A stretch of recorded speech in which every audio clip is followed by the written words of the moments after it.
ನಮಸ್ಕಾರ ಫ್ರೆಂಡ್ಸ್, ಇವತ್ತು ಮಾಡೋಣ ಖಾರ ಮಿಕ್ಸರ್. ಅದನ್ನು ಹೇಗೆ ಮಾಡೋದಂತ ನೋಡೋಣ ಬನ್ನಿ.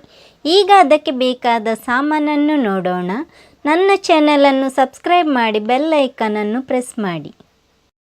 ಕಡಲೆ ಹಿಟ್ಟು 1 ಕಪ್ಪು, ಅಕ್ಕಿ ಹಿಟ್ಟು 1/4 ಕಪ್ಪು, ಮೆಣಸಿನ ಹುಡಿ ಅರ್ಧ ಟೀ ಸ್ಪೂನ್, ಅರಶಿನ ಹುಡಿ ಅರ್ಧ ಟೀ ಸ್ಪೂನ್, 1 ಚಿಟಿಕೆಯಷ್ಟು ಬೇಕಿಂಗ್ ಸೋಡಾ. ಈಗ ಕಡಲೆ ಹುಡಿಯನ್ನು ಜರಡಿ ಹಿಡಿಯಲು ಹಾಕ್ತಾ ಇದ್ದೇನೆ. ಹಾಗೆ ಅಕ್ಕಿ ಹುಡಿಯನ್ನು ಕೂಡ ಜರಡಿ ಹಿಡಿಯಬೇಕು. ಜರಡಿ ಹಿಡಿಯುವುದರಿಂದ ಗಂಟು ಬರುವುದಿಲ್ಲ. ಈಗ ಮೆಣಸಿನ ಹುಡಿ ಹಾಕ್ತಾ ಇದ್ದೇನೆ, ಬೇಕಿಂಗ್ ಸೋಡಾ, ಉಪ್ಪು ರುಚಿಗೆ ಎಷ್ಟು ಬೇಕಂತ ನೋಡ್ಕೊಂಡು ಹಾಕಿದ್ರೆ ಆಯಿತು. ಈಗ ಅದನ್ನೆಲ್ಲ ಚೆನ್ನಾಗಿ ಮಿಕ್ಸ್ ಮಾಡಿಕೊಳ್ಬೇಕು. ಈಗ ನಾನು ನೀರು ಹಾಕಿದ್ದನ್ನು ಮಿಕ್ಸ್ ಮಾಡ್ತಾ ಇದ್ದೇನೆ. ನೀರು ಹಾಕಿ ಮಿಕ್ಸ್ ಮಾಡುವಾಗ ಅದರಲ್ಲಿ ಗಂಟು ಬರಬಾರ್ದು. ಗಂಟು ಬರದ ರೀತಿಯಲ್ಲಿ ಇದನ್ನು ನಾವು ಮಿಕ್ಸ್ ಮಾಡಿಕೊಳ್ಬೇಕು. ಮಿಕ್ಸ್ ಮಾಡುವಾಗ ಬ್ಯಾಟರ್ ತುಂಬಾ ದಪ್ಪ ಇರಬಾರ್ದು, ಹಾಗೆಯೇ ನೀರು ಇರಬಾರ್ದು. ಬ್ಯಾಟರ್ ಇಷ್ಟು ದಪ್ಪ ಇರಬೇಕು. ಈಗ ಅರಶಿನ ಪುಡಿ ಹಾಕ್ತಾ ಇದ್ದೇನೆ. ಈಗ ನಾವು ಖಾರ ಬೂಂದಿಯನ್ನು ಮಾಡ್ತಾ ಇದ್ದೇವೆ. ಎಣ್ಣೆ ಚೆನ್ನಾಗಿ ಬಿಸಿಯಾಗಿದೆ. ತೂತಿರುವ ಸೌಟನ್ನು ತಗೊಂಡು ಅದಕ್ಕೆ ಬ್ಯಾಟರನ್ನು ಹಾಕಿ ಅದನ್ನು ತಿರುಗಿಸ್ಕೊಳ್ಬೇಕು. ಹೀಗೇನೆ ನೋಡಿ ನಾನಿಲ್ಲಿ ತೋರಿಸ್ತಾ ಇದ್ದೇನೆ. ಬ್ಯಾಟರನ್ನು ಫ್ರೈ ಮಾಡಲಿಕ್ಕೆ ಹಾಕುವಾಗ ಒಂದೇ ಕಡೆ ಹಾಕ್ಕೊಳ್ಬಾರ್ದು, ಇದರಿಂದ ಬೂಂದಿ ಮುದ್ದೆ ಮುದ್ದೆಯಾಗಿ ಬರುತ್ತೆ.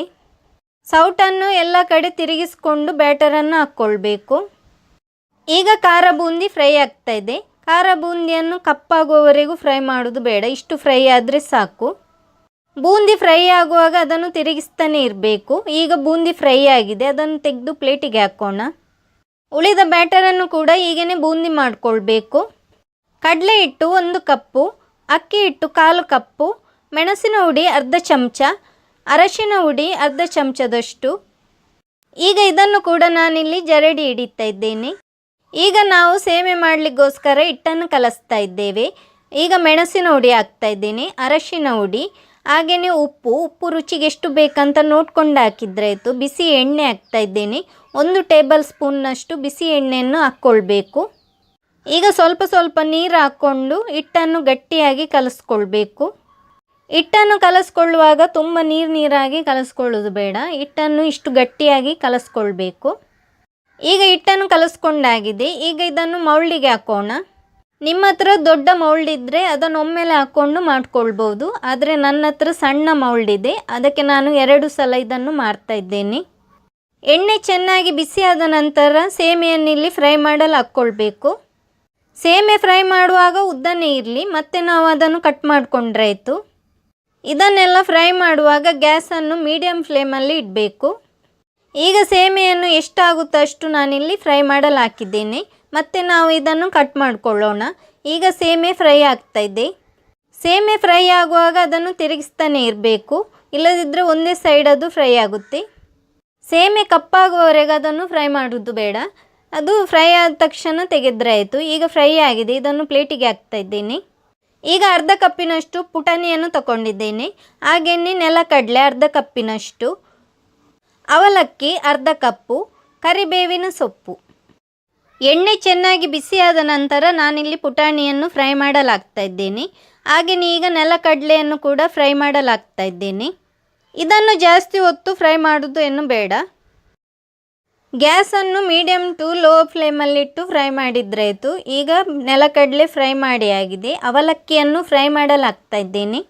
ಅವಲಕ್ಕಿಯನ್ನು ತುಂಬ ಹೊತ್ತು ಫ್ರೈ ಮಾಡೋದೇನು ಬೇಡ, ಅದು ಸ್ವಲ್ಪ ಹೊತ್ತು ಫ್ರೈ ಮಾಡಿದರೆ ಸಾಕು. ಈಗ ಅದನ್ನು ಕೂಡ ತೆಗೆಯೋಣ. ನಿಮಗೆ ಹೀಗೇ ಬೇರೆ ಏನಾದರೂ ಬೇಕಿದ್ದರೆ ಅದನ್ನು ಕೂಡ ನೀವು ಹಾಕ್ಕೊಳ್ಬೋದು. ಈಗ ಕರಿಬೇವಿನ ಸೊಪ್ಪನ್ನು ಹಾಕ್ತಾ ಇದ್ದೇನೆ. ಅದನ್ನು ಕೂಡ ಸ್ವಲ್ಪ ಹೊತ್ತು ಫ್ರೈ ಮಾಡಿಕೊಳ್ಬೇಕು. ನಾನಿಲ್ಲಿ 3ರಿಂದ 4 ದಂಟಿನಷ್ಟು ಕರಿಬೇವಿನ ಸೊಪ್ಪನ್ನು ಹಾಕ್ಕೊಂಡಿದ್ದೇನೆ. ಈಗ ಎಲ್ಲವನ್ನು ಫ್ರೈ ಮಾಡಿಕೊಂಡಾಗಿದೆ.